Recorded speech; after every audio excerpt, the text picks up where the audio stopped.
A juicy baseball scandal. Francis, will you stay? Will you stay? Yeah, you want to go? There you go. Perfect. Thank you. I'm going to Ben Mank with you. All right, so Adam LaRoche, if you haven't been following at least the baseball universe, it's probably crept up in ESPN, SportsCenter, and all the mainstream media blogs as well. In regards to Adam LaRoche retiring from baseball, mostly because the Chicago White Sox refused to let his son in the locker room every single day.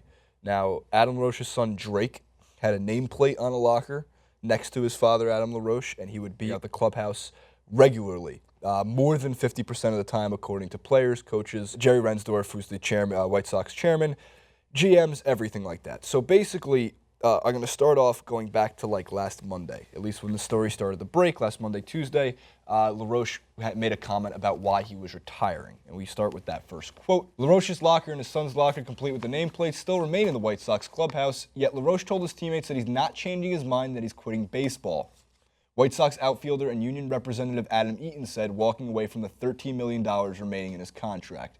So then it continues. The next part of this is in regards to his contract and what came to with Adam LaRoche's son, who, by the way, is homeschooled. The 36-year-old first baseman said before signing a 2-year deal before the 2015 season, quote, "My first question to the club concerned my son's ability to be a part of the team.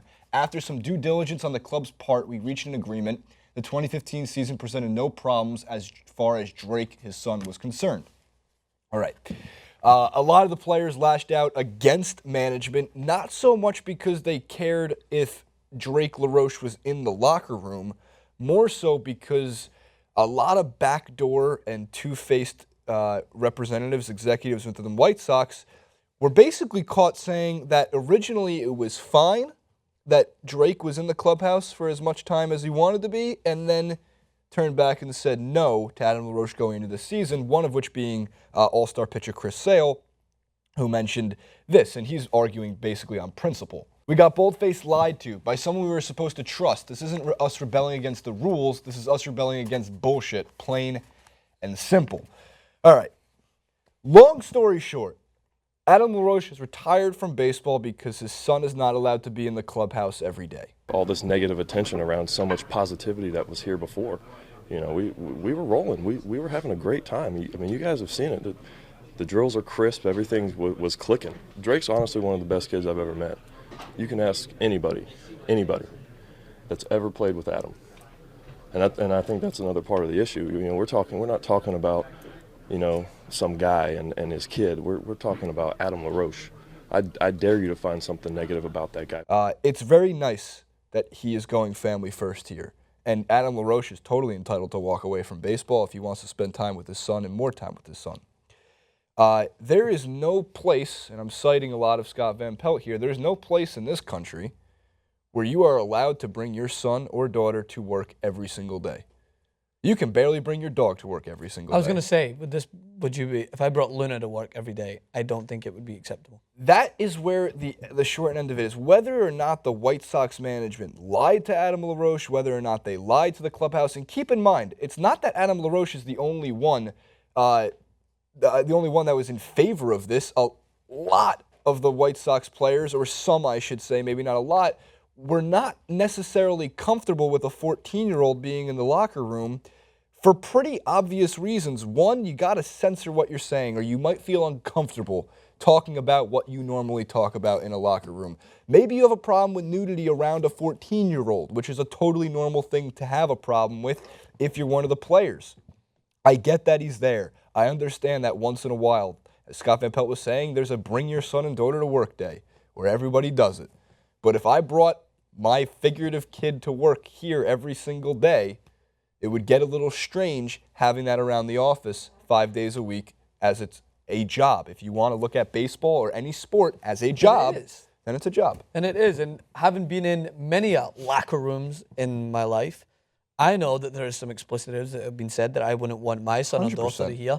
There is some serious moments in games where a lot of teams take that time in the locker room to focus solely on the game. You can't tell me that if your son is in the locker room every single day, every single practice, your head is solely focused on the game. I don't watch it enough to know whether or not that affected his performance individually, but some people around him might not have been able to focus as much on it. I understand that he may be frustrated if there is some arguments within the camp in terms of what was promised to him and what was actually lived up to. Whereas when it comes to the necessary topic of whether or not a kid who is a kid, who's only 14, is allowed in the locker room, I think it's insane to me. I think that any other job, as you mentioned, in the world would not tolerate that, and it would be written in contract that you cannot bring in your child to work every day if he wants to treat it as a job, and he's obliged to do it. That's the thing. Some people have the luxury of being able to do it.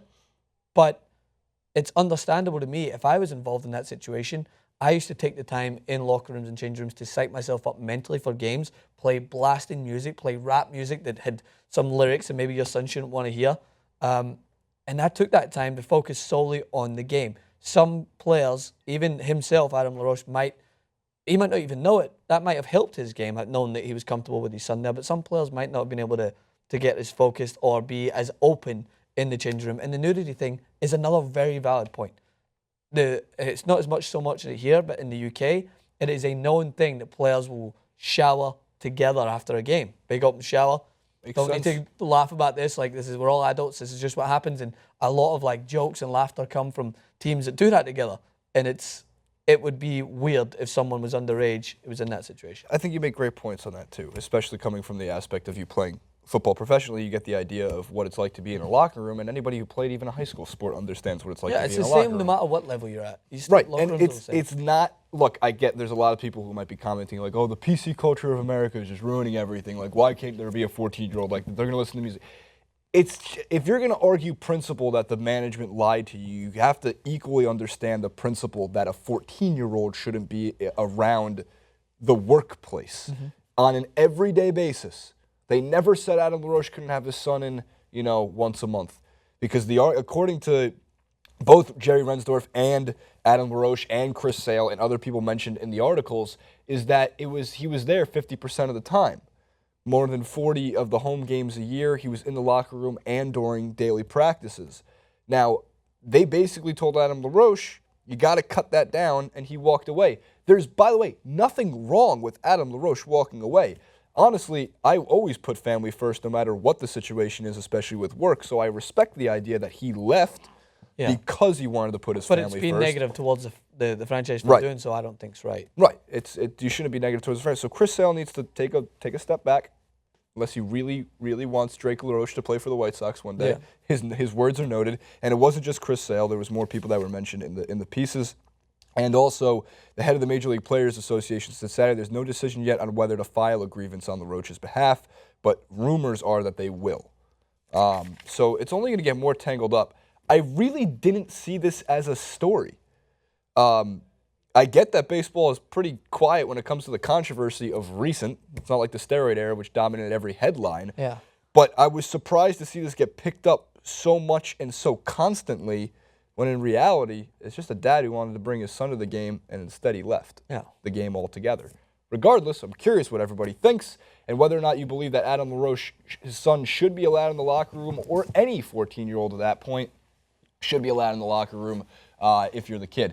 I'm sorry, if you're a father and you want your son to be around. Ken Griffey Jr. had a lot to say about this as well. We'll leave some links in the description to those points. Ken Griffey Jr. played with his dad, but was a professional player at the age of, I think, 19 or 20 when he came into the league, and was hired by the team to play for them. A little bit different of a situation. But comment below with what you think. Like, favorite, and subscribe. Follow us on Twitter, and head over to facebook.com/TYT Sports for some more cool stuff.